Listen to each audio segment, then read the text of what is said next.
For inviting me, Mark, and to be asked to talk about Pavlopetri, one of the most exciting sites I've ever worked on, and more or less 10 years ago to the day that we finished doing the survey work there, and since then we've been working on the finds and putting the plans together and putting all the photogrammetry together, and we're hoping to get everything ready for publication this year.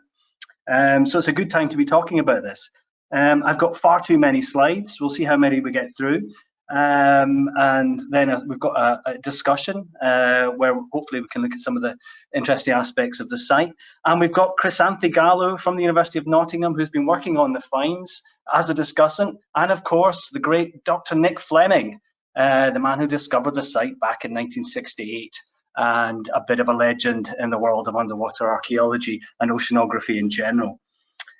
So what I want to talk about today, well, I should mention the team first. Of course, it's a team effort. I was the British director of the team that we read out there, but the overall director of the site was Mr. Elias Spondilis from the Hellenic Ministry of Culture, the Department of Antiquities, underwater antiquities there, and it was very much a joint Greek-British team. Chrysanthi Gallo, as I mentioned before, was looking after the finds, and the oceanography side, looking at the site in its wider context, looking at the evidence for it going underwater, Dimitris Sakalario and Dr. Nick Fleming. A lot of people know what Pavlopetri is now. It's often referred to as the oldest submerged town in the world. Part of that's a tagline, of course, to bring people in and to get a bit of publicity and help raise funds. But the other thing that's quite important about that is it is actually, in terms of a planned, laid out, street by street courtyard submerged town, one of the earliest in the world, and certainly the earliest we know about at the moment, because it's just at that point, at the beginning of the Bronze Age, where people are beginning to live in permanent dwellings and build substantial structures out of stone. There are, of course, much earlier settlements than this, but in terms of the way that it's organized and the use of stone, the permanence of the buildings themselves, I think we've got some justification in saying it's the oldest submerged town in the world. Now, I'm interested in underwater survey. It's one of the reasons that I ended up working there. And this is probably the most surveyed bit of seabed in the world. We've thrown every single technique possible at it, with the ultimate dream in my mind of creating a 3D model of the remains. And in the process, advance underwater survey technology, which I think we've done. The site itself is located in the West End Bay of Batica, in the southeastern part of Greece, of the Peloponnese and Laconia. And it's located just across from the island of Elafonisos, which we know was a peninsula in classical times. Pausanias, writing in the 2nd century AD, refers to this area as a peninsula. It's Ononathos, which means donkey, jawbone. But we know by the 17th century, at the very least, that this, from admiralty pilot evidence, that this area had become an island. So there was a fundamental change in this region from becoming a peninsula to an island. But certainly in the classical period, in the prehistoric period, and in the Bronze Age, to which the site dates to, any ship heading up to, coming from Crete and heading up towards the Gulf of Laconia, towards Sparta, would have had to round the Cape of Elafonisos itself. And it's quite likely that there would be a harbour here because of that, because of adverse winds and currents. Ships often delayed the rounding of a cape until more ideal conditions existed.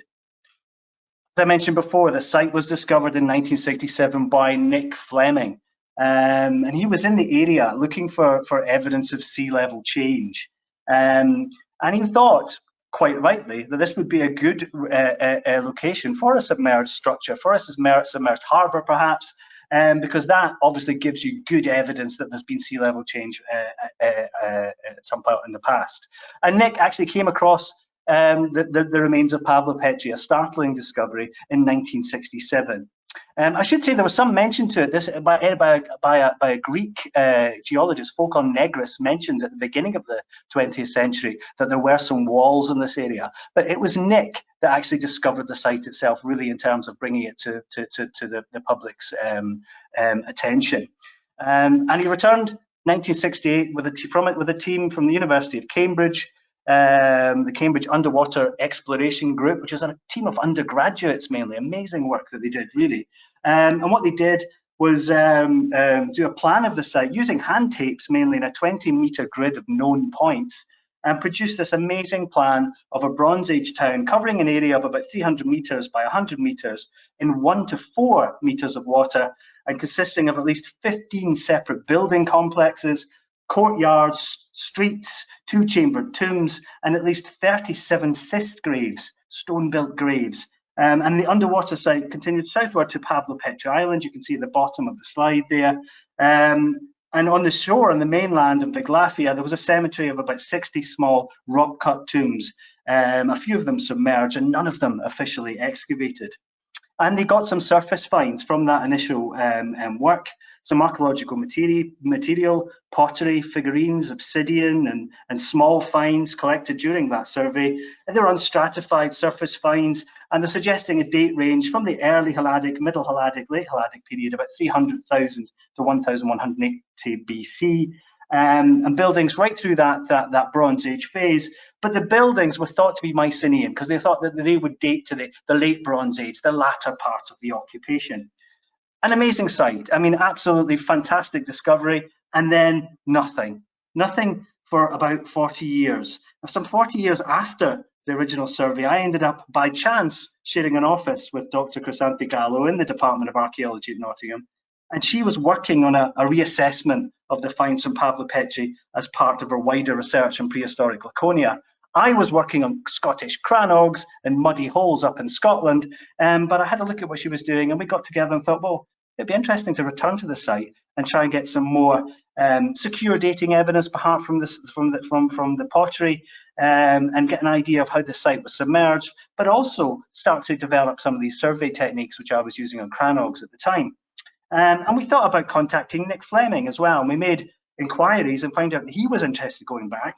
And so we joined forces, contacted the Greek underwater effort. They were keen, got a team together. It all just fell into place. And in 2009, we began with the University of Nottingham a collaborative project with the effort of underwater antiquities, which was set to last 5 years. And the project was really there to record in as much detail as possible the site, and recover some surface finds. We were interested in the role of the site as a Bronze Age, coastal town, and its role in the Laconian Gulf and the wider Aegean area, as well as I mentioned, testing and developing some new survey techniques. But what were we going to find? The site hadn't been seen for 40 years, and quite often sites, particularly if they're made out of sandstone and limestone, quite friable stone that can break up in the sea, and they're in the coastal margins, they're in the tidal zone, if you like, or the surf zone, at least in the Mediterranean, not much of a tide, but the surf zone in the Mediterranean, they'll break up and they won't survive very well. We didn't know what we were going to see. The site itself was a threat from tourist development. It's on this beautiful beach at the top of the slide there, Punda Beach, and you often find, hundreds of tourists, and at the height of summer there, you get people in their RUVs. One of them you can see they're using as a washing line, the sign for the site itself. So, we didn't know what kind of state it would have been. Then 2009, it turned out that the site was looking fantastic. Not much changed from when Nick found the site originally in 1967. And this is how the site appears underwater: a spread of stones underwater, walls made of uncut sandstone and limestone blocks, built without mortar. They can survive up to about 3 stones in height, but the vast majority survive only about 1 course high or are completely flush with the seabed. That original, you can see there, we've got a building there with the diver over a threshold stone, which would be an entrance into that room, marking a doorway. That's Nick Fleming's daughter, Kirsten, actually. And that is in building 2. It's one of the best preserved buildings. And you get a real, sense of the structure of the walls. And on top of that would have been, wattle and daub, mud brick built construction on top of that. So it's really just the foundations of the buildings that are surviving. That's just looking from a slightly different angle up at building 1. You can again see, I hope you can see over the internet, some square buildings just on the bottom there. There's the edge of a street swimming along. This one is known as building 9. We'll come back to building 9 because it's quite an easy one to recognise because it's made with this edge set stones. It's very different to a lot of the other sites a lot of the other buildings on the site, and it has these apsidal ends and these edge set slabs, and it's given some ritual function, mainly because that's kind of idea of archaeologists not actually understanding what it is, because it's different. And also 2 libation vessels were found on it originally in the 68 survey. And it could be something like one of the, the temporary shrines that you see sometimes displayed on Minoan signet rings and that kind of things. Anyway, moving on. Also, there's rock cut tombs. There's 2 rock cut chambered tombs underwater. This one here, the main chamber tomb, the chamber is very clear. The top of it has eroded off. You can see how shallow it is in the top photo there, and it's eroded away the stone around it. So originally that would have been hollowed out into a ridge of stone itself. At the bottom, you've got an image of the dromos quite clearly leading down into the chamber. So we set about recording these remains, and the main way we did it was with a total station survey with data logging software. And this is a very simple technique you'll see on any building site, or people recording roads as you're driving past them on the motorway, just using a total station, firing a laser out to a prism in the water. And we just used a long pole to get those positions, and we got quite a good accuracy across the site. We would check the back site, and we get around 5 centimetre site error, which was tolerable. And from that, we could create models of the data quite quickly with the same sort of speed as you would doing things on land. And using vector line survey, we began to record the foundation lines of the buildings, as you can see there. And very quickly, because we're taking 3D points, we could also make contour surveys of the terrain underwater and get an idea of the landscape around the site itself. And we can create models from that data. You can see probably quite significantly there, this is a ridge, the grey part there is a ridge that actually protects the site from the full force of the sea. And it sits in this kind of protected triangular area that you can see there. The white area is the area underwater. Again, that's a nice view of it, an aerial view of the ridge itself. And you can see there's 2 breaks in the ridge, and just behind that is where the site survives well. We think the areas where it's not surviving well is because of the full force of the sea and storms and so on coming in and eroding areas in there. Behind that ridge, we've got a lot of the surviving remains of the site. Now, as I said, we tried lots and lots of techniques to record these remains underwater. I'm not going to talk about all of them. I'm just going to talk about a couple. We tried, side scan. We tried swath bathymetry. But one of the ones we found most useful in the beginning was this sector scan sonar. And this was really just for looking and prospecting and trying to find areas. And what the sector scan is, it's an acoustic scanner developed by Kongsberg Mesotech that's usually used for the inspection of bridges and the survey of dams and ports and harbours. And it's basically a sonar operating unit which connects to an in-water sonar head or a tripod in the water. The sonar part's this part here. And what it does is it sends out a high frequency 675 kilohertz acoustic ping with the addition of the stepped motor. The motor goes around at 360 degrees. So it sends out a ping, gets a reply, and then it moves along the next notch, like a clock almost on the bottom, taking a 360 degree scan of the seabed. And it's very easy to use. We launched it from just from a Greek fishing boat. We got a local Greek fisherman to take us around the site. We could just drop the tripod into the water and then fire off the acoustic pulses to record what was on the seabed. And again, I don't know how clearly this is coming out for you guys across the internet, but this was the first scan we did actually. And the center of that is the tripod vessel, the tripod of the scanner itself. And then there's 100 meters either side. So it's 200 meters across of seabed, and it does that in about 2 minutes. So very quickly you get a picture of what's underwater, and we can see building 9 there. I don't know how clear that is to you, but there's building 9, this upside lens. There's a street coming down here. There's building 2, the one I showed you with Kirsten Fleming over the doorway, and building 1 and this main street coming down there. We got a plan of the site basically in 2 minutes, and that was quite exciting for us when we first went out there, and we used that to start looking in other areas. And again, you can change the resolution of the scanner. That's 100 meters radius. The more you bring the radius in, that's a 40 meter radius, 30 meter, 20. You begin to see that you're bringing out actual stones.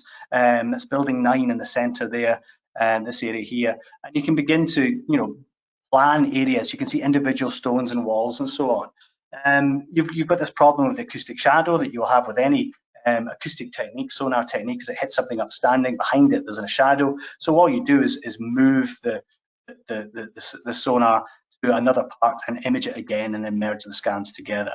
This was what we did in the first few days when we were on the site.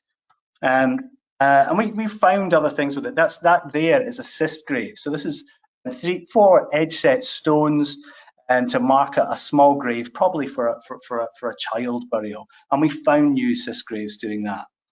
What was most exciting was we actually found, it was completely unexpected, we found a whole new area, about actually almost the same size of area that was surveyed in 1968, a whole new area of the site that was coming out of the sand and was being revealed now. And what was interesting about this area, you've got these sort of 25 or so co-joined square and rectilinear rooms built of rough limestone blocks, as elsewhere on the site. And starting is almost as soon as you come in from the shore, there's a shore there, and there's all this new material coming up. And it's different in nature to the rest of the site. It has these square, as I say, rectilinear rooms. It's not like the courtyard houses that we see in the other areas of the site. That was it coming out. You can see that the sand is just lifting off the site. It's very fresh. It's different to the rest of the site. It seemed to be that the sand was just revealing the site now, and the walls looked very clear. We found other things like, new cyst graves. You can see in that picture there, a nice one there. Edge set stones on the side of a wall. Again, the taphonomy of these is interesting. They're sitting within walls themselves, and we think these are probably early Bronze Age. So these are early, yet they're sitting within the buildings. Did the buildings respect them? Are the buildings earlier? Were they built into the buildings? These are one of the problems with the taphonomy of the site, is trying to understand, as we know it was occupied throughout the Bronze Age, what periods we're actually looking, because it actually looks like it's a planned whole as itself. There's no obvious bits where things are built over each other than the cyst graves. We also found material eroding actively out of the sand, again suggesting this was something very new. It's something that happened recently. This is a pithos vessel, a large storage jar on its side, and it was just eroding out of the sand. It's on the edge of a building, just on the edge of actually a long rectilinear building. And quite often pithos vessels on their side are referred to as are thought to be burials, although we didn't get any human bone from this one as it was eroding. And we didn't have a permit to excavate, so all we could do was record. We unfortunately couldn't lift anything.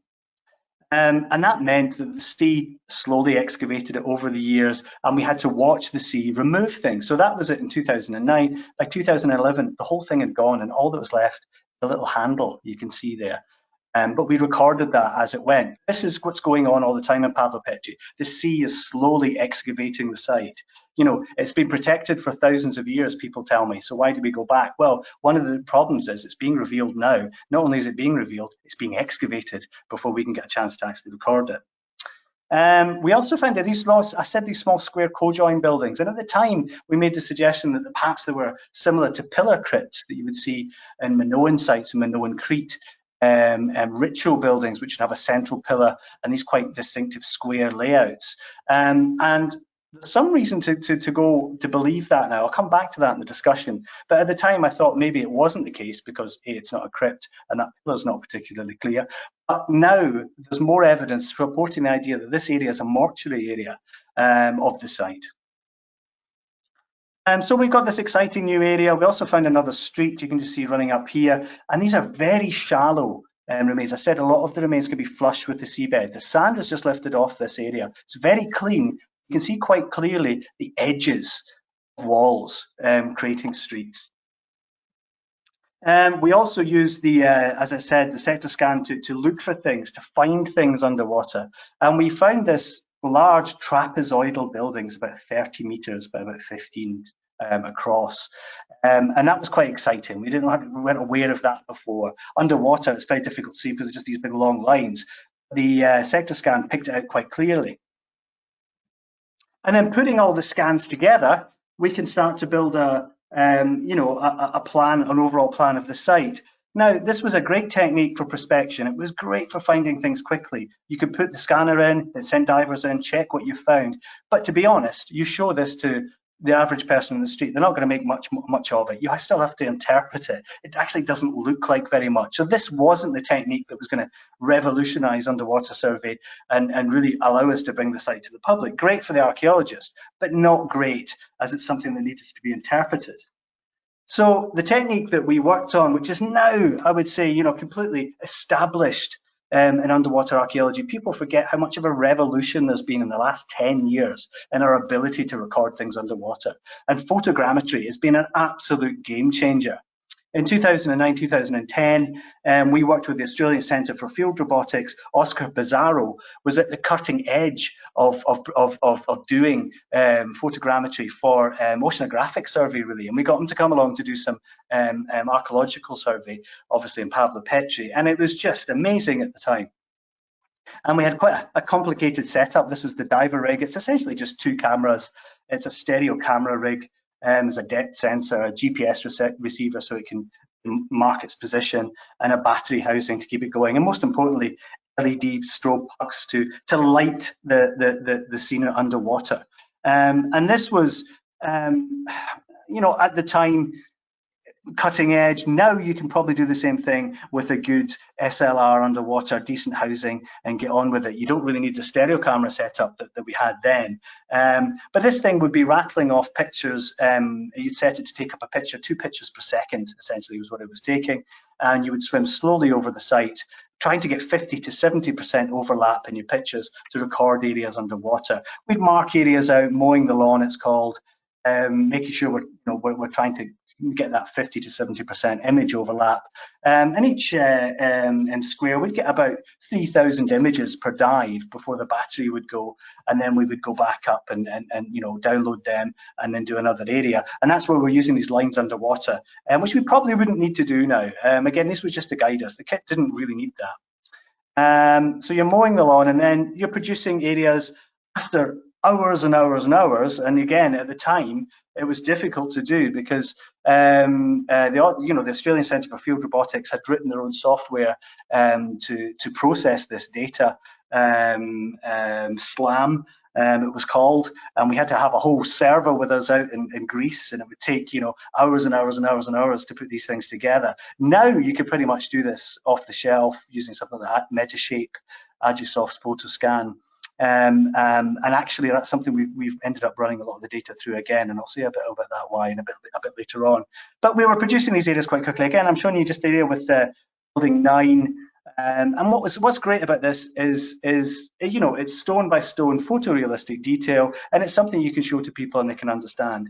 Looking at again, it's probably not great in the internet, but we've got this is a high definition photographs where you can identify individual shards as you zoom in on it. If you go to a digital elevation model view, just looking at the differences in heights, the stones just leap out at you, and you can see the structure of the remains very clearly, and also find other bits. So you can see a cyst grave sitting there in amongst building 10. And again, we had the vector line survey to compare these two. We could tie everything together. That was our control throughout everything. All the techniques we used, we went back to the vector line total station survey to make things that we were doing were geometrically accurate. And this is just to give you a bit of the level of excitement and how incredibly young I look there. This was when we first started looking at some of the images coming up from Pavlopetri, and this was then the first time I'd seen photogrammetry working underwater, and it really was a revelation. It was really exciting. You can actually see there's the local Greek priest is there as well, lots of members of the community and the team all looking around, and that it's just an exciting time. Building 9, just give you an idea. Those are the 2 libation vessels I mentioned earlier, the upstanding stones of the site. Again, using the digital elevation models, the remains just jump out at you essentially. And then we would load that into things like Illustrator to start producing archaeological plans of the remains. Again, it's important to have outputs that relate to the discipline that people can understand, and producing architectural plans, stone by stone plans from these is what we've really been doing over the past few years. And again, if you look at the difference between the digital elevation model and just the plan there, you get an idea of what's going on. You know, and we're building up a picture of the entire site now, stone by stone. These are the building complexes. This is the main domestic area in the centre of the site. The mortuary area I was talking about to the north of the small square buildings is up here near where all the rock cut tombs are. This is certainly domestic. This is a different part of the site. You've got streets, you've got building one there. It's a courtyard with 5 or 6 buildings around it. I mean, these are probably the basements of structures which were maybe 1, 2, 3 even stories high. And then you've got building 9 sitting in a courtyard there, then another courtyard house in there. So you get an idea of the kind of domestic architecture on the site. And again, we're thinking of different ways of presenting it, drawing the stones onto the photogrammetry itself. It's building 1, building 2. That's the one with, again, next door to customer swimming over. That's the threshold stone of building 2, and producing these plans. And we also looked at the tombs. We recorded the chamber tombs themselves, and that was done very quickly. I mean, we did this in about 20 minutes, just swimming over very shallow water to produce, you know, again, 3-dimensional models of the tombs themselves. And of course, again, photorealistic, which is great. In 2011, we returned to do an AUV survey, an autonomous underwater vehicle, which is basically a way of covering larger areas, where again it's got the same, believe it or not, stereo camera setup as the diver rig. It's just sent in this rather scary looking missile. You could pre-program it, set the GPS coordinates and just send it off into the sea, and it would go over and cover basically in 4 nights it was. We covered the whole site, 8 hectares of the site itself, and we only smashed into a rock once, I think. And at one time it went the wrong direction. We had to run into the sea to go and get it. But apart from that, it worked flawlessly. And what was good about that is we could start going into the margin areas of the site. If you look there, this is the southern margins, which again were not picked up in the 68 survey. We can see there are streets continuing on, occupation continuing on up to Pavlopetri Island. And that's that street I mentioned earlier in the shallow area that was quite, very difficult to see in terms of flush stone walls flush with the seabed, again, picking up the larger AUV survey areas. So we're producing, and we're now in the process of producing a final plan. One of the problems we've had was because we were working with early, attempts at doing photogrammetry, and we were doing large areas. We were getting an error across the larger areas we were doing. And one of the great things about having Metashape and all the software we have now is we've been able to go back and get the individual photographs and reprocess a lot of the areas of the site and reprocess smaller areas and stitch them together. And that's what I've been working on. And Gemma Hudson, who's a digital surveyor who was working on the project throughout the whole project, has been doing. So we're getting a really nice plan of this domestic area in the centre, this kind of more mortuary bit there. You've got this large open courtyard area, which is got, that's the street area coming in. The streets, if you look at them, are all pointing towards this large courtyard area, which is again interesting if you compare it to a Cretan palace.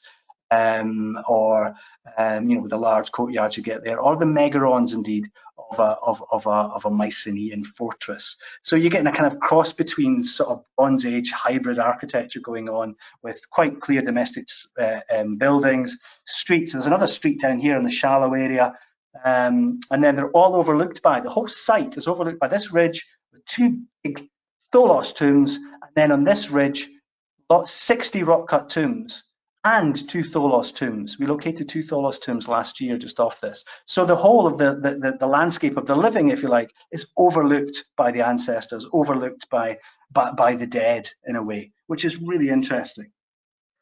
One of the other things we had permission to do was lift ceramics from the site to get an idea of the range of occupation of the site. And what we could do you know, because we had the total stationers, we could get 3D positions on every sherd we raised. And we raised about 1,800 pieces over the 3 years of the survey. We were restricted into how many we were allowed to lift at any one time, and we went for diagnostic pieces. So it was a non-random survey. It was a survey of the bits that we thought we could date, which will probably skewed the results somewhat. But I think it's given us a pretty good idea of the range of occupation at the site. And the pottery is being worked on now and is basically complete and drawn up. Chrysanthi Gallo, who will be talking after this, or is one of the discussants after this, University of Nottingham has been working on it with Professor Bill Kavanagh from the University of Nottingham as well. And they've logged everything and catalogued all the finds now. And we've got the 3D positions that we're going to be putting over the plans in the final publication. What's interesting is we've got evidence from the final Neolithic, so 3,500 to 3,200 BC. Again, this was unexpected at the time, and it's confirming that the earliest, if not occupation, presence at the site is beginning at the end of the Stone Age. And then with these pithoi, with these quite you know, striking impressed cordons on them, and they're making up about 5% of the assemblage or so. And then we go into the early Bronze Age, and basically every period of the Bronze Age is represented on Pavlopetri through the pottery. The early Bronze Age, lots of sherds of jars and pithoi, storage vessels, very much the order of the day, sauce boats, bowls, basins, plates, obsidian tempered and marbleware, which shows links with the Cycladic Islands, a typology of storage vessels with these, again, impressive rope and finger press patterns. I always think they look like ropes that you would put around a storage vessel to lift it onto a ship. Is that what they're indicating? Jars, clay hearths, the thing at the top there is part of a clay hearth. We've got this small lid for a small, presumably ointment or incense vessel. And the underwater effort have done a fantastic job of reconstructing some of the pithos vessels as well from the sherds. Now, what's interesting about this is we didn't drop that. These are sherds that we've lifted that have been excavated out of the sand. And again, it just shows you how quickly that's happened and how soon after that's happened that we've lifted this stuff out, because it all fits together quite nicely, and it's all roughly in the area that it was. So we're not talking about things being spread around the site by the sea itself, which is happening, but doesn't happen as quickly when things are just coming out of are just eroding out of the sand now. Middle Bronze Age going on. You've got, again, just giving an idea of the subphases, the connections with the site. We've got pottery, which is influenced by the nearby Minoan colony on the island of Kythera. This kind of red, dirty ware you can see there. And Minoan influence wares, Minoan Crete. So a lot of connections with Crete, grey minion ware, that kind of thing. And then with the late Bronze Age, the sort of Mycenaean period, if you like, quite, you know, distinctive painted pottery forms, jugs and jars and goblets, some deep bowls, cooking pots. You've got part of a colander there, that's a strainer or colander for cooking. And you know, classic late Bronze Age forms like kilixes, deep bowls, craters. The kilix is this sort of champagne flute, which is actually the stem of a vessel that would have looked something like that. We also found hundreds and hundreds of loom weights across the site. There are thousands of loom weights strewn across the site, some of quite distinctive Minoan form as well. And it suggests that the site was important for weaving and textile production beyond what we think they would need just for local needs. And there has been a temptation, and again, this is just a leap, to connect this textile with the fact that nearby there's been evidence for the exploitation of Murex sea snail shells for the manufacture of purple dye. And again, there's a nice little picture of people off Pavlopetri connecting these shells and then making it into purple dye. Again, you know, we're leaping beyond the evidence. We're just finding lots of loom weights, but there's more than we think the community would need. And it's maybe something that Pavlopetri is involved with in terms of maritime routes, in terms of contact and that kind of thing. So the spread of sherds across the site gives us a rough idea of the chronology. And what's interesting is that the majority of the pottery we've lifted, again, it's non-random, I must emphasize, but is early Bronze Age and Middle Bronze Age. And there seems to be a drop-off into the late Bronze Age. And again, that would be surprising if the final occupation was Mycenaean. You'd expect it to be dominant over the earlier occupation, or it may well be because of erosion and eroding the later layers first. And there's some evidence for later activity in the area, but really we're looking at a Bronze Age occupation and then a dramatic drop-off in activity. And we also did some, and I'll say this very quickly, in the final year, in 2011, we got some permission to excavate a bit, say a bit. It was very much trial excavation with the idea that perhaps we'd be able to go back. And we got to do 2 small trenches. And what was interesting, that both these trenches revealed evidence for 17th, 16th century BC deposits, late Minoan deposits. So again, not Mycenaean. Deposits dating to about 1700 to 1425 BC. The first place we went was actually in building 10. There was just behind there was an area of long buildings with lots and lots of storage vessels. I mean, you know, lots of storage shares come in there. It looked like an area for storage itself. And the area was chosen because there was an intact pithos standing within 2 long narrow walls. Where is it? You probably can't see across the internet. Just in there, you've got the top of a pithos vessel. So that suggests that there's some deposit either side of it. And we just wanted to get an idea to see if we could identify intact in situ deposits on the site. Does it have the potential for underwater excavation? That's the pithos vessel, the top of it there, a bit clearer. And we excavated around that area. So it's between these 2 long walls. There was a trench set out by the Greek team. And this was very much under the control of Elias Spondilius when we were out there. The Greek director, and we had this pithos vessel here and another pithos vessel in the corner there, a darker deposit which turned out to be a bit probably of a basketry vessel, and it's probably an organic storage vessel, which is quite exciting. Probably some sort of basket coming up there. So what's interesting, the grey marine sander and the pithos vessel itself, so this one here, the main one, is a Neopalatial pithos. That's a pithos dating to the period at the sort of height of the palaces in Knossos on Crete, the height of the palaces on Crete itself, and suggests strong links between Pavlopetri and Crete. We've got very Cretan-inspired storage vessels on the site. And this is the main vessel, shards from it. That's a reconstruction that we did for the BBC documentary. Similar, this is the one on the left, is one from Knossos itself. And then the grey marine sand around these vessels, it's quite interesting that we got later pottery, early Mycenaean and late Bronze Age forms, which seem to post-date these vessels. So it's very strange from a taphonomic point of view what's actually going on there. We recorded it in 3D HD using the diver rig. That's neither here nor there. Now, also, we recorded, you remember I mentioned the pithos area, where we had the eroding pithos. We begged and begged, could we do a wee bit of excavation there? And again, it wasn't really part of the plan, and we were allowed to clean up the area. So we cleaned, if you know what I mean, around this pithos vessel, and to just see what we could see. The original 2009 one is gone. And cleaning around that area, we found out what would have been underneath that pithos, which I showed you the photo. 2 more pithos vessels, pithoi, more coming up. And actually, there was a third one. There were 3 underneath. And again, we just got to list some of the shards from that, which again have been expertly put together by the Greek underwater effort in Athens. And we began to get into the deposits. We weren't allowed to excavate the deposits, we could just clean up around them. But what you can see is charcoal, evidence of human activity, this small intact vessel there, that's a very small thing about the size of your hand, probably for some perfume or ointment or something. And so again, there are deposits there. There's stuff to date, which is quite exciting.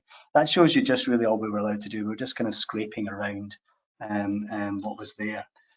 I think what's interesting though is both the areas, both the trenches, gave Neopalatial material dating to about the 17th, 16th centuries BC, at the time of the height of the Cretan palaces.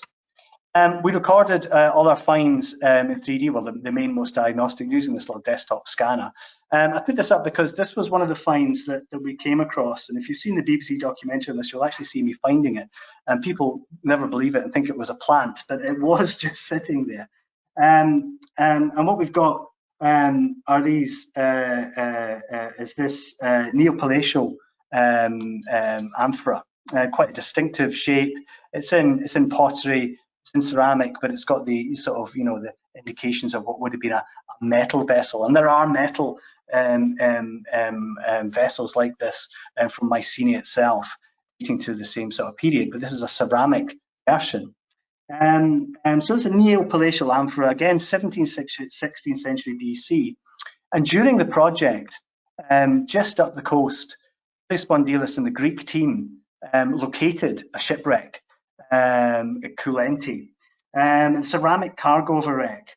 And it was on a steep reef about 24 meters down. The sand hits this reef. That's me just photographing some of the pottery from this wreck itself. It was neopalatial amphora. And what's really interesting about this is you've got, you know, the cargo of a Minoan period wreck, a kilometre for the site, with pottery, which is very, very similar to the pottery that we're finding on Pavlopetri itself. Those two are the ones from the shipwreck. That's the one I was just showing you before from Pavlopetri itself. So again, this nice link with Crete. I mentioned the documentary. Some of you may have seen this, although it's getting a bit old hat now. We've done two since, but they've all been with Discovery Channel, I think was one, and the other one I just did one with the Science Channel, which I think will be coming out in the next couple of months. But what was exciting about this was a chance to work with CGI teams and to use our 3D data with the CGI teams to do reconstructions of the site. And one of the reasons we did it was to get that data and start doing that. Oh, I might as well run this again. The last time you'll ever get to see this, ladies and gentlemen. But this is from the BBC documentary. Just a nice little view. And of course, the reverse of what actually happened. What you've got, you go underwater, and there's the site underwater. There's some random explosions for reasons we don't know. That gives you an idea of the wattle and daub construction I was talking about on top of the stone walls. And then you've got the whole site being built underwater and then rising out of the water. Yeah. Where, of course, what would have happened would it would have been built on land and went underwater, obviously. But anyway, it looks fantastic, and it's a really nice view of what the site would have looked like. And what you've got is, you know, a thriving Bronze Age harbour, really, and these amazing images of what the site would have looked like. Very modern looking. I mean, you could imagine going there on your holidays, if we can remember what holidays were like, ladies and gentlemen. But imagine we could go on holiday. You'd be quite happily stay in a Greek village that looked like this. The only difference being this is a village dating to 5,000 to 3,000 years ago. Again, you know, the design of them is it's partly to be earthquake resistant, you know, solid foundations with a wooden superstructure with wattle and daub clay walls would make sense. And again, these were just the reconstructions. This was actually one of the buildings I showed you, a courtyard building, with an idea of what it could be like in the top. And that's lifted really from the Acrotiri fresco, the famous ship fresco, where you get these lovely washed clay walls in different colours. And it gives you an idea of you know, we always tend to underestimate how colourful things might have been as well. And then my favourite image that from the BBC documentary, which is the site going into the water. Slowly, a rather sad image in a way, but a really kind of poignant one of it being slowly claimed by the sea. And what we think happened was it wasn't, the site wasn't some kind of catastrophic event as much as TV documentary people always want, and I've always argued with them on the 3 documentaries that we've made. They want a destruction. They want people throwing small children behind them. They want, you know, death and destruction. There's no evidence from that at Pavlopetri. And what seems to have happened was that the site was sunk in tectonic events, earthquake events, probably 3 events. It's in one of the most tectonically active areas. The Eastern Mediterranean is one of the most tectonically active areas in the world. And what we've got just off the coast is these beach rock, these areas of beach rock, which indicate old shorelines. And what they are essentially are where salty seawater laps up against a sandy beach in strong sunlight. That reaction creates a natural cement where the sea used to come up to. And we know these would have been the edges of where sea was. And that outer one has been dated about 5,000 years ago. So we know of 5,000 years ago, the shoreline was there. And what we think is in 3 separate tectonic events, the site was eventually sunk underwater. So it was probably not a case of a massive earthquake and being abandoned. It probably, an earthquake became a bit waterlogged, then another one, and it may have already been abandoned by then. So Pavlopetri was a thriving Bronze Age port. The ceramic evidence indicating contact with the Cycladic islands, but also the strong Minoan contact, activity spanning that kind of Minoan Mycenaean transition, that crucial period. It's involved in long distance trade from the pottery, which is mimicking forms that you'll see in Crete, and through we saw the Neopalatial amphora, is whether it's locally produced or not, it's kind of irrelevant. It's still using the forms that were current at the time, indicative of contacts. And it seems to be that there was a peak of this really from about 1700 to 1400, so 17th, 16th, 15th centuries BC. And then there seems to be a drop off in the pottery. Maybe the site's getting smaller at that side. And then at the end of the Late Bronze Age, it's abandoned, probably due to the wider collapse we see in the Late Bronze Age at this time. But also, we know there's these tectonic activity that put the sea underwater, that put the site underwater. Just to point out again, this reef which protects the site. You can see a lot of the structure behind that reef, and in areas where there's breaks in the reef, that's where the sea gets in at high storm periods, and that's where we see a lot of the site eroded away. So it's this reef that's really led to the protection of the site itself. And what's nice, if you think again about it as like a Bronze Age harbour, when the sea level was lower, it would have been next to a nice sandy beach, a sandy bay where you could have brought ships in, beached them on the sand. And this is a nice view here, I think, of the old shoreline with where the site would have been. You would have had Pavlopetri Island there, reef again protecting the site. Then as it's slowly submerged through earthquake activity, you end up with the position we're in now. So that's a really whistle-stop tour of what's going on at the moment. I think I'll leave it there. There's a few publications I just thought would be put up for people that are interested, mainly about the techniques, it has to be said, although Chrysanthe's been leading on some of the ones related to the finds, and there's a couple just about to come out. And as I say, we're working on the final report for that now, which we hope to have together in the next 5 to 6 months completely. All the pottery's done up and is recorded now. So I think I shall leave it there. Thank you very much. Thank you, John. Excellent as always. Good timing as well. Perfect timing, 46 minutes, Leo Star. We do have time for questions, folks, so do put your questions to John. And also, we're going to be joined now, if we can turn on some webcams, we're going to be joined by two discussants that John mentioned throughout his presentation. So John, if you want to turn your camera on too, we can see that you're actually real. You're live with us today. There you are. Nice to see you. If Chrysanthe, you want to turn your webcam on, and if Nick, if you want to as well, perhaps John, you might want to introduce again Chrysanthe and Nick as to why they're here with you today. Yes, well, Chrysanthe Gallo from the University of Nottingham, now an associate professor at the University of Nottingham. And it's her fault that I went to Pavlopetri because she was working on the finds from there. And as I say, we were kind of forced to share an office space when we first came to Nottingham. Neither of us were very happy about it, has to be said. But then I began to realise she was working on the Pavlopetri material. And I had, and it's no word of a lie, read about that site as a boy in a book, a McElroy book, called, I think it's the Underwater Archaeology, an Atlas of Underwater Archaeology. And I was just fascinated to go and see it. And that's when we started talking about maybe going out there. And it was really just a dream, talking about it in our office. And then, of course, we got in touch with Nick Fleming, and it was he who wrote the book, the article that when I was a boy that I'm referring to.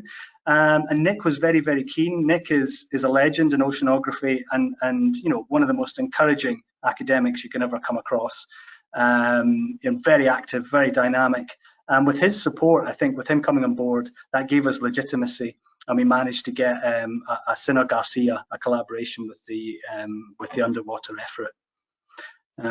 So yeah, so Nick's really been working on the side of how the site was submerged and the impact of the sea over time on the site. So I know maybe we can bring Nick's knowledge in terms of the sort of, I know he's prepared some slides to help with that sort of understanding of that. But before we get to there, I want to go back to the meeting between the two of you in an office with Chrysanthi going through the finds and you sort of looking over the shoulder going, what's that then? Where's that from? Were you surprised, both of you maybe, surprised there's such a big gap between obviously Nick's work in the late 1960s and then this re-evaluation, this reassessment, and did it turn out that nobody had been back to the site since then? Chrysanthi, do you want to answer? She's unmuting herself. Go on, Chrysanthi, you've got this.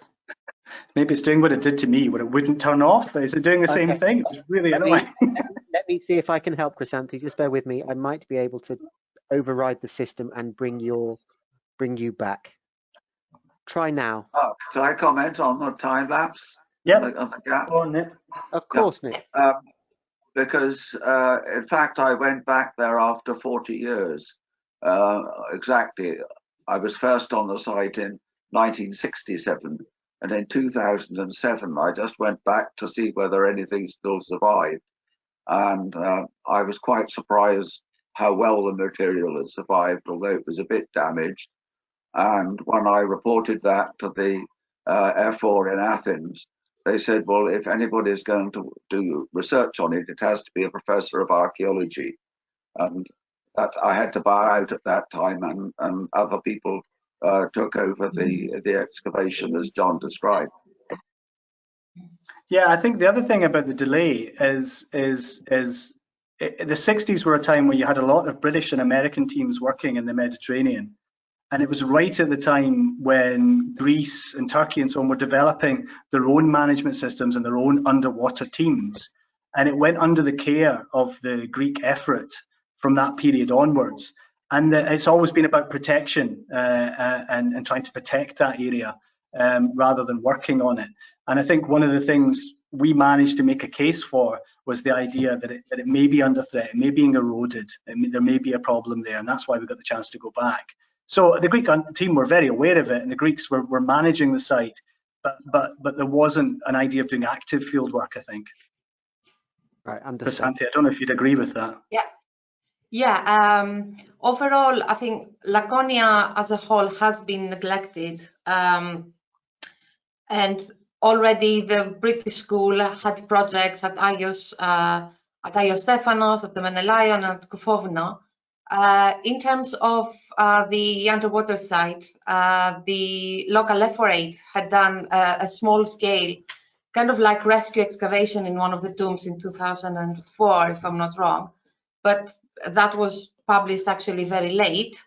And it was surprising that nobody had looked at it. And as John, I first became aware of the site when I was an undergraduate looking at the site. And then when I joined the university as a postdoctoral researcher, I started working on another coastal site called Epidavros Limira, and the comparison between the sites brought this project up.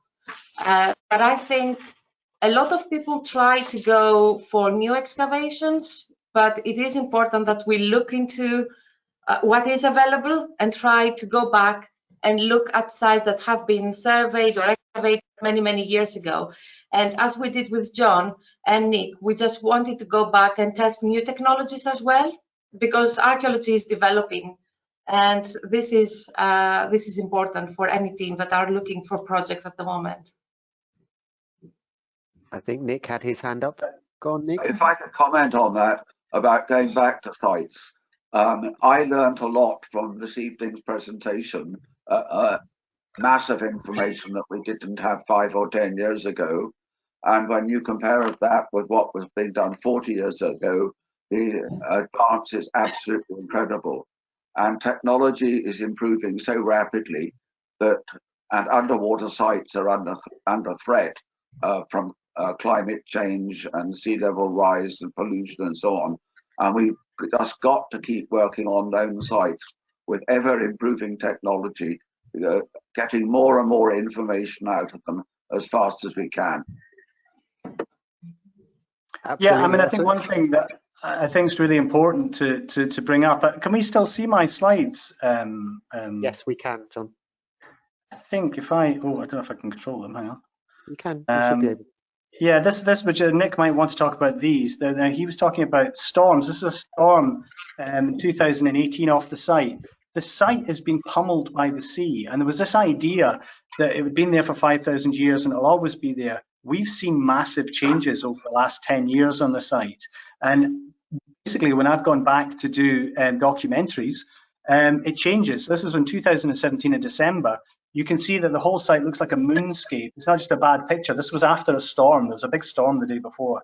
And the site, you can see the walls themselves look kind of quite scraggy, as if they've been sandblasted. So because, you know, this is just limestone and sandstone, it doesn't survive well to surf and sea hitting it.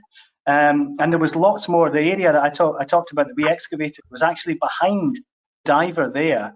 And in front of that, you've got all these other Pithos vessels coming out now and being eroded. So the site is literally, you know, every storm we're missing material. And it's no word of a lie to say every time I've been on that site, I've found something new. And just before, that was just a quick bit of photogrammetry I did in between doing the filming. I would go and photogrammetry things of that area. I was actually there in November 2020, and the site is in a really bad condition now. I mean, the survey we have from 10 years ago is much clearer than what you can see there. This is the one I was that had Kirsten swimming over it.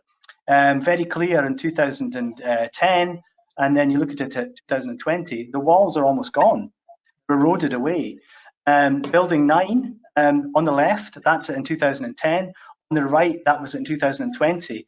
What you've actually got, if I put the model on, it's a bit clearer.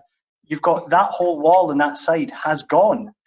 And you can see that stone has moved, and that's probably anchor drag. That's probably boats coming in and dragging their anchors on the site.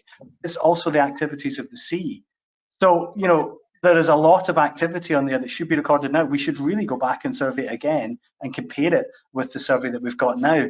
Now, this is another area just to this was covered in sand in 2010. Now it's open, and all the sand is lifted off the site, and there's loads more of these square buildings. This was another area of about 300 meters that we discovered, 200 meters square, that we discovered during the last documentary. So, you know, there's amazing stuff going on there. I can stop sharing now, then, shall I? Hang on, where am I?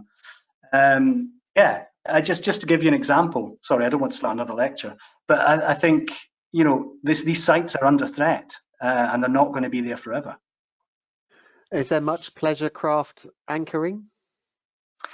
There's not supposed to be. The area is protected and is legislated for, I think, as well, Chrysanthi. I think that's right. And there are groups, since we did the project there, the local people have been great in chasing people off, but you can't keep your eyes on the site the whole time, and you will get pleasure craft coming in. It is an active tourist area. And I know the Everett are very concerned now there's plans to set up an underwater park on the site to help its protection, and that people will snorkel over the site. But yeah, I mean, there's just so much more still to be discovered on Pavlopetri. Before we take questions from the audience, because we do have them coming in, there's about 8 or so questions from the audience. Do we want to look at what Nick's kindly prepared for us? Sure. I don't know if Nick wants to say something. If you want, I can get back.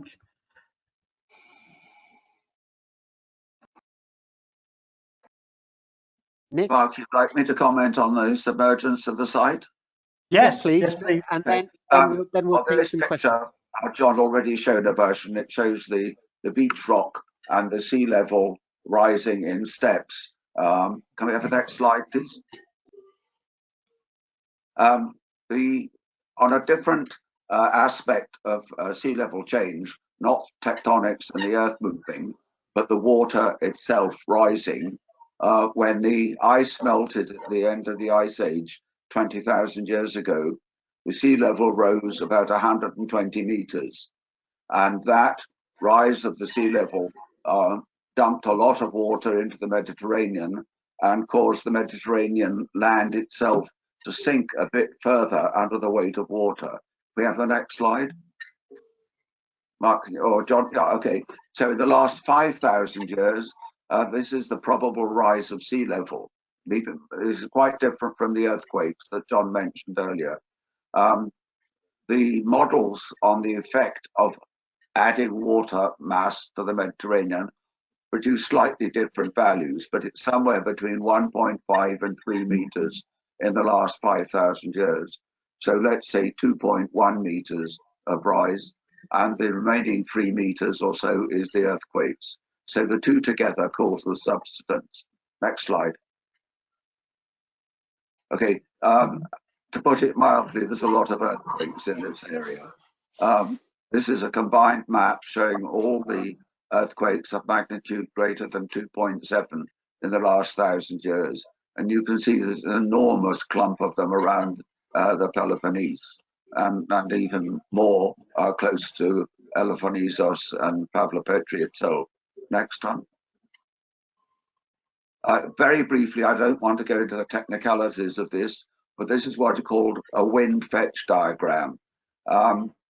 Because Pavlopetri is right on the beach and there's massive land and mountains to the north, the wind effect blowing from the north has no effect on the waves and on the water at all. The only directions in which wind can blow waves onto the site are from the west through the Elefonisos Channel over a distance of 40 kilometers, and from the south to southeast over about 120 kilometers from Crete. Next. The next slide. Sorry, that's a table of wind data. If we look at the frequency of winds, and John commented how the reefs protect the site, the wind direction also is immensely favorable. 60% of the winds are from the absolutely due north. And from the fetch diagram, you can see that north winds have no effect on it at all. So very luckily, it's protected by the reefs around the city and by the landmass to the north, which prevents the dominant wind. If we look at the next one, we can present the winds. This one diagram, all the winds from the north and the west have been removed, so that we're dealing, the outer rim of the circle there is 6% of the winds. And you can see that this is a tiny beam down to the due south with about 1 or 2% of the wind frequency. Very, very strong winds, storms from the south. And that's what does damage occasionally to the underwater ruins, because that very strong wind, very infrequently, drives waves over the protected reef. Next slide, please. This is a Google Earth photograph which just happens to have been taken on a day when the wind was blowing from the south. I've got the wind statistics for the December 2010, and you can see the surf breaking around the reef and just to the south of the city itself. And what's happening here is that the waves are driving water over the reef, and then it has to pour out to the south. So you get a scouring current across the city, which is producing the effect that John described earlier, where the ruins look as if they've been sandblasted. So there are processes going on which are causing quite a lot of damage. Next one, please. And that's a storm day at Pavlopetri, with waves of 3 to 4 meters breaking over the site. Okay, that's all, Mark and John, that I can't contribute. Well, okay, there's a few facts there. Storms from the south, and that's it, the main problem, sand movement and erosion. And John already referred to the anchors damaging the site. None of the natural processes can move large rocks. It's scouring sand and undercutting the ruins, but not moving rocks. If major blocks of stone are moved, it's because boat anchors are doing it. And then biofouling, your last bullet point was biofouling. Is that as in what's on boats, anti-fouling?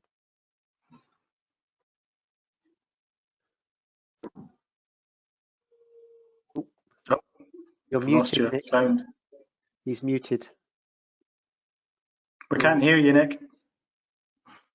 The ruins looked completely fresh in 1967, and presumably that's because the sand had got washed off them. 40 years later, the ruins looked a bit damaged and corroded, and there were all sorts of biofouling on the rocks. The new ruins that John found a year or two later had been revealed because the sand had moved and the stones looked fresh and crisp again. 10 years later, those stones are being corroded by biofouling. So, ironically, the city is best preserved when it's completely invisible under the sand. But that's very similar to shipwrecks, as we know that, you know, once you can see a shipwreck, it's actively eroding. It's only when it's covered in sand that it's protected. And I think that's what we're seeing at Pavlopetri. As you said, the areas in 67 and 68 were quite clear and had this black sponge on them. Now that sponge is gone on a lot of the walls as well now, as they're being sand blasted, if you like. And what's really interesting to me is the movement of sand seems to be going west. It's lifting off the site, and there's a whole new area to the west of the site. And if you look at your picture of the storms, when the wind is coming in from the southwest, from the southeast, heading south, it's lifting sand off and damaging, well, excavating the site. And I wonder if there's increased storm activity in the area as well as a sort of impact of climate change to some degree. Because what's interesting is, why is this happening now? Why is it uncovering now? Why are we getting all this stuff? It was fine for 5,000 years. Yeah, that would have been my question about whether or not there's any indication of, is it storms from the winds from the wrong direction of increasing in their frequency because of climate change? Who knows? Anyway, let's take some questions from the audience as they've kindly sent some in for you. Feel free, John, to pass them across to Chrysanthi or to Nick as you feel free. You may actually be able to see the questions as well, John, in the question panel. But we clearly have some locals. We clearly have some locals to Pavlopetri in the audience. But let's go with from top to bottom. I don't know whether you know Maria Aroni. She says hi in the first one. I don't know whether she's someone that has worked with you. But our actual first question is, where can I find more information about the tumulus and their architecture, please? From Amelie. Can I answer that? We don't have a tumulus at the site. Amelie, if you mean the graves, we have 3 different types so far. So we have the pithos, we have the rock-cut graves, the early Bronze Age ones, and then we have the Mycenaean chamber tombs. John mentioned 2 tholos tombs, but I haven't seen them, so I'm not sure whether they built tombs, John, or not. Sorry, the tholos tombs. Tholos tombs, yeah. In the 2 underwater, or rock-cut tombs. The new ones that the 2 new ones, yes, yeah. So, I mean, I didn't really explain that very clearly, but one of the things we've seen in the movement of sand when I was there in December is on the beach themselves, there's the steps going down into 2 large rock-cut tholos tombs. So it's a similar thing, but they've got steps down into them. So they're like the 60 that are there, but much bigger. Okay, so for these, and then I can go on and explain where Emily can find some of the bibliography. I know which ones you mean. So these are not tholos tombs. These are, if they are tombs, they are chamber tombs of the standard type with steps. But when we visit the site, we have to be very careful because we have steps that are created from the quarrying when the locals were extracting stone to build Monemvasia, the medieval town. Some of the steps that are created resemble chamber tombs. I think that's what we always assumed, but that's why I'd always discounted them. But when the sand has come off, and I still haven't really shown you the photographs of this yet, but there's large circular chambers around them. So they're going down into circular chambers. Yeah, so this could be like the chamber tomb 37 or 39. So these are like proper Mycenaean tombs then. With the little doorway entrances on them, yeah. Yeah, now in terms of bibliography, John and I have published the early Bronze Age, like mentions to the early Bronze Age tombs in the Pharos paper, and all of the Mycenaean tombs are discussed in my new book,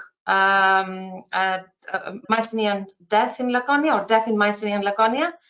So you can find them there, but feel free to email us and we can give you some information or send you PDFs. Available in all good bookshops, ladies. And maybe the bad ones too. Okay, the next comment is from Maria, and says, unfortunately, not much has been done for a long time after all this, and the outer tombs are unfortunately full of human bones and just leave them unprotected, or they're just left unprotected. Gosh. Well, as John and Nick said, the waves and the sea movement like excavates the site. The protection of the site falls under the Greek Ministry of Culture. So they are like the ones fully responsible for the site, although it's a collaboration. The Greek law clearly states that it's the responsibility of the local ephorate and the ministry to take care of the site. Unfortunately, there isn't much we can do. Like, yeah, it's a pity. When these things happen, when someone observes that, they have to call the local ephorate and let them know. They are very proactive.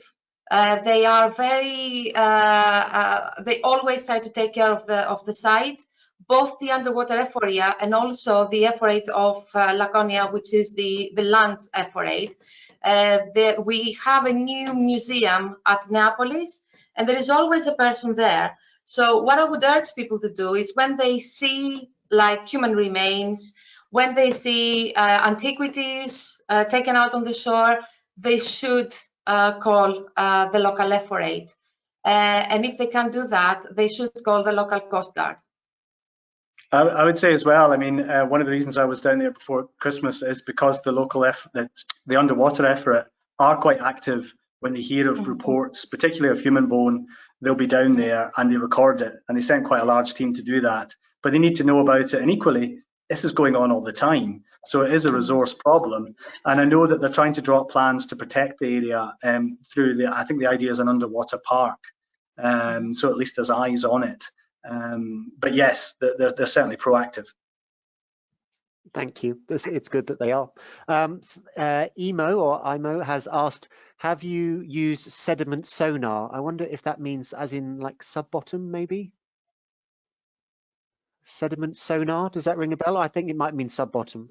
Sub-bottom profilers. We did have a little device that we used on the site from a small a Zodiac, I think in the first year, to try and see what we could get. And there's so much. The problem is it's so shallow for a start, and the deposit over the stone can be so thin that we were just getting lots of noise using sub-bottom approaches. Swath bathymetry worked a bit better, which is again can penetrate a bit of sand as well. But again, the shallowness of that is creating problems to get a decent level above the site. So yes, we have tried lots and lots of different techniques, which I didn't mention, mainly because the results weren't quite as good. Photogrammetry kind of blew them all out of the water at the time. And indeed now, I think most people who are on this call who work in underwater archaeology, that's the technique we're using. Oh, certainly. I remember you saying in the presentation, 2009 stereo photogrammetry being game-changing. I remember watching presentations from yourselves in the early years and going, oh, this is astonishing. And then to think that now the rig that you're using there, and now you can pretty much do it on a GoPro using a standard PC. As long as you've got enough, RAM on it, you can pretty much do it yourself. Getting easier and easier, yeah. And I can run it on my laptop now. It's fantastic. Okay, I've got a question here. It says, to the west side of Pavlopetri and along the beach, there is what looks like a 2-lane road covered by large, perfectly squared stones, approximately 1.5 by 1.5 meters, and I have not seen any reference to it. Have you noticed this structure? Yes, it's beach rock, just in the next bay along. It's really nicely broken up beach rock into big blocks. that looks like a wall, but it's definitely beach rock. It's almost like the Bimini Road beach rock, that part, because it almost looks like a road itself. But yes, we are aware of it, and we actually do have a survey of it. Excellent. We've got, has the other side of, is it Punda Beach, Punda, yeah. Southwest, ever been surveyed? We swim there often and have noticed several parallel roads made of large stone blocks. Is this the same thing? Is that the same thing as before? I would think so. We have looked all around the area. We did, endlessly dive off the edges and look for things, and we've never found anything. I mean, the interesting thing about Pavlopetri is it does just kind of dwindle off into the sea. It goes up to the reefs, and then there's nothing harbour-like or installation-y beyond that. Of course, in the Bronze Age, we don't have harbour structures or port structures for the Bronze Age. They don't really happen until the Iron Age. But yes, we've searched as much as we can. I can't say 100%. We've looked everywhere. But there are other bits of beach rock, particularly to the west of the site. And those big long bits we showed in Vatica Bay, they're to the east. So there are smaller bits to the west. These are from Christian. I think Christian must be local. He talks about snorkeling there or diving there. He goes on to ask one more from him. The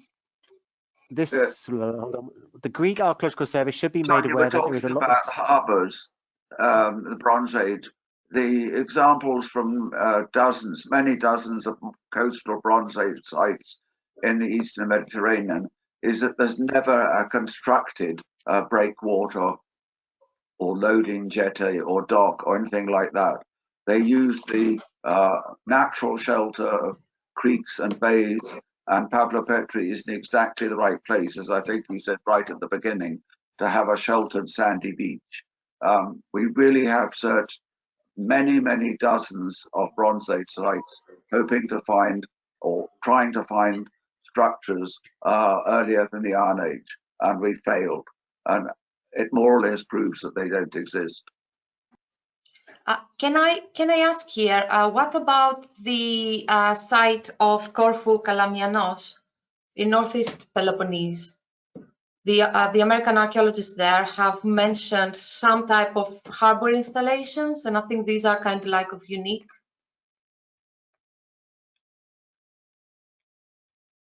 You're off again. You're off again. There are various buildings at Como in Crete, which look as if they were for storing boats, but they're horizontal, and the boats were pulled out of the water and stored flat. And similarly, there's a rock barrier in Israel, which was looked as if it was designed to prevent the water coming onto the land. It was protection for the rising sea level. But I don't know of any example of a wall or structure built out into the water to create a sheltered basin for boats. Okay. Thank you. I think there are structures at the site you're mentioning, Chrysanthia. I don't think there's anything like a breakwater, which is the things that we're talking about at the moment. But I think there's potential to find a lot more out, because what's interesting about Pavlopetri in some ways is that there are hundreds of submerged towns, submerged structures in the Eastern Mediterranean, as Nick well knows, which we've done no work on. And we mentioned really early on about the fact there'd been no work done in Pavlopetri for 40 years. You could say that about a lot of projects that happened in the 60s.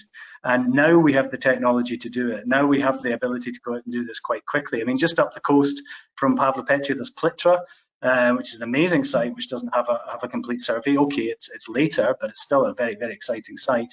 And I think, there's a lot to be learned yet about Bronze Age shipping from these sites. And I don't know if absence of evidence is evidence of absence. I think the jury's still out there. Somebody has commented that apparently they found that the sea turtles eat the black sponges, or eat the sponges from the rocks. So, has anyone seen a sea turtle recently? We'll see. We used to see one in 2009, 2010, and we haven't seen one since. Maria again says the specific sponge that John talks about accidentally found an injured sea turtle had eaten it and expelled. It's considered too good for the sea turtles to clean the rocks. I don't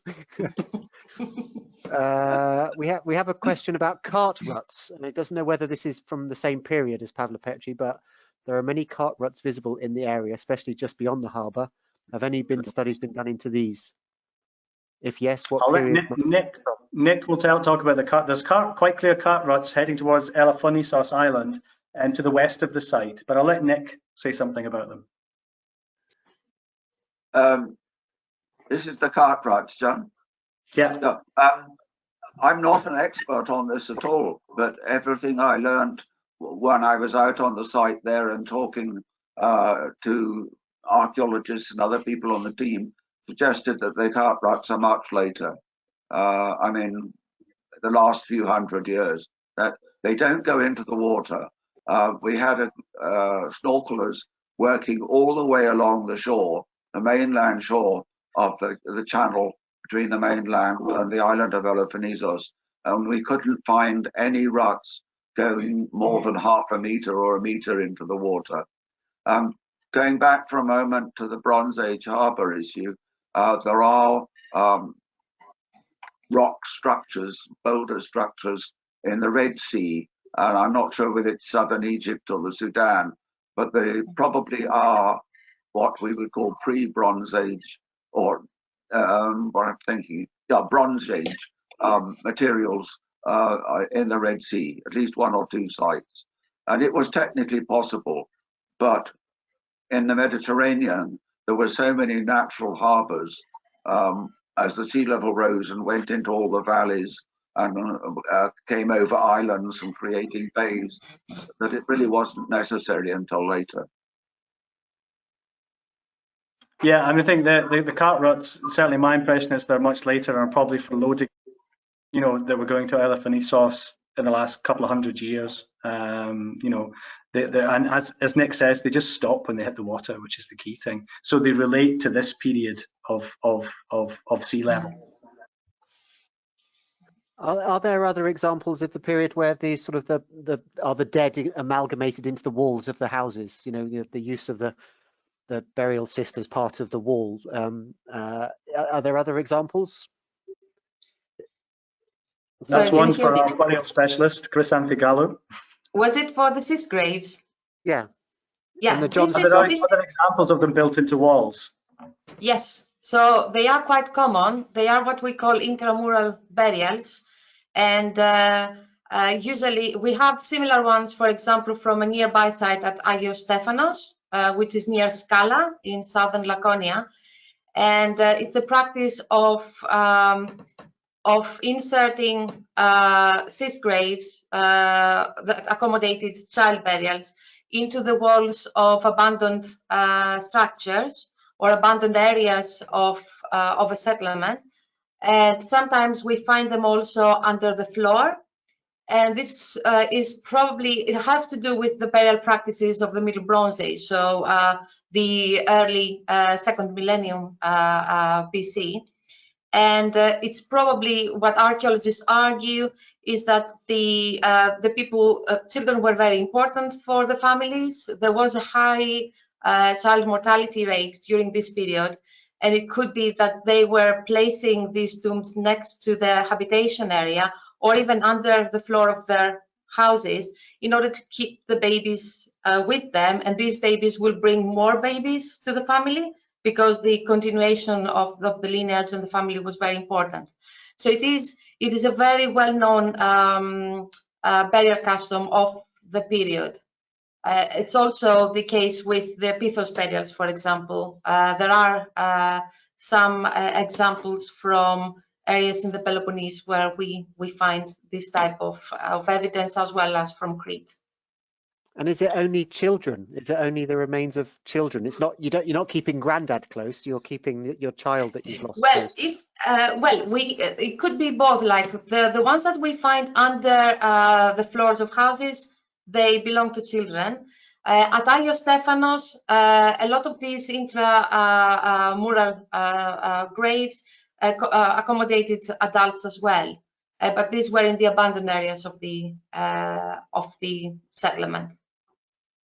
Okay. It's interesting as well that it's potentially a wider spread phenomenon of people burying early children before they get to an age that you would bother naming them, because the mortality rate is so high. And there's almost an argument that they're not fully as human as the other ones that you give formal burials to. And I know there are very young children buried in wall deposits and sites in Turkey as well from the Bronze Age, not in exactly the same way, but there's this widespread, and I think it's something to do with the high mortality rates that were happening at the time. Yeah. Okay, I think we've got about time for 2 more questions then, or 2 more comments. We've got, is it possible to analyze vegetable rests, or is that remains maybe, in the sediments under the water? Has any analysis been done of, like your basket material or any other organics? I think it would be. Unfortunately, we've never had a permit to do any work on the deposits. We really wanted to. And also we could potentially get radiocarbon dates from them as well. But we haven't had that permission so far. But I think what the little scrapes that we did, rather than excavations, I think excavations are a grand term, but the trial excavations we did are showing that the deposits are there. And you can see there was charcoal there and there's organics there. So there is the potential to get timber from the Bronze Age on these sites, I think, if you did a proper excavation, which is quite exciting. And yes, all the environmental stuff that would go with it. I mean, you can really think about those deposits like a land site. It's a land site that's been submerged, with the advantage that will have a higher level of organic preservation in the areas that are properly sealed and are lacking oxygen anaerobic conditions. Okay, we've got, do we know if the quarry of sandstone at, I'm going to say, Viglafia was quarried from the Bronze Age, or is it purely a Roman and medieval quarry? We don't have evidence for the prehistoric period, and it seems that it's part of the early Bronze Age cemetery. The cuttings and the method of the quarrying points to the late Roman and the Byzantine period.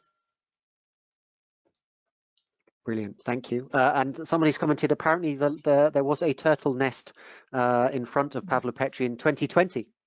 Ah, brilliant. So yes. We used to get really excited spotting the turtle underwater. I've got various out of focus pictures of a turtle just going away from me as we're trying to photograph them. I think we got one picture. Yeah, I spent 3 years working in Cyprus with the University of Cyprus and was, I think, the only person to not see a turtle. Everyone else was like, oh, they came back, oh, saw a turtle, saw a turtle. It's like, because you were concentrating on the archaeology, Mark, I'm sure. No, I just wasn't there, actually. Right, okay, well, we're approaching 5:30. That's been fabulous. Thank you so much. I'm going to steal back the slide show, if that's okay. Mark, can I say just one thing? Of course you can, Chrysanthi. Yeah, how could I say no? Okay, so I would like to say that in this project, we have been very lucky to have the local community with us. And it's been really nice to see that Maria, for example, and the other people are here with us today. And they've been very helpful from day one. And I think it's time to give some support to them. Recently, they have been fighting all these years against the illegal anchorage of boats. And recently, and at the moment, they are fighting against the setting up of windmill farms on the Cape Malea. And I think it's time to help them. So they are running a petition, and they are having a huge protest, which ends this Friday. So if we can help them, that would be really helpful, both for the site, but mostly for the general landscape of Cape Malea and the local community, because they want to have this touristic development, this cultural development. They've been doing that for all the years.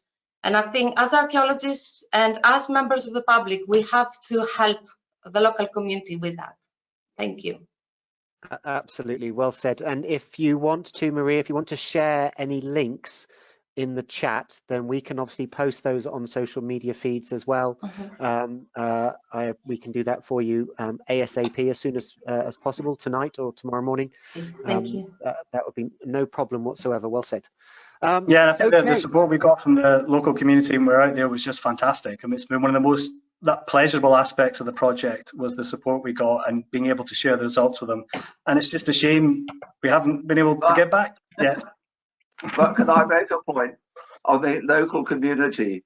They really are so supportive, And what I particularly enjoy is that the mayor of Ios Iagos always invites me to dance.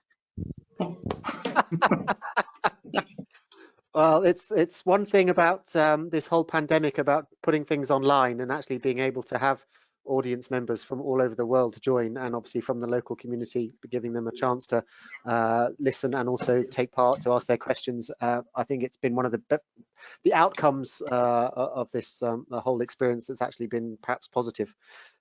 Okay, well, thank you, everybody. We're going to wrap up with the time.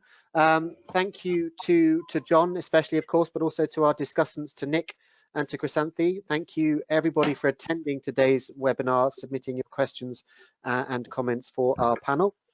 We will be posting a recording of today's webinar on the NAS YouTube channel in due course.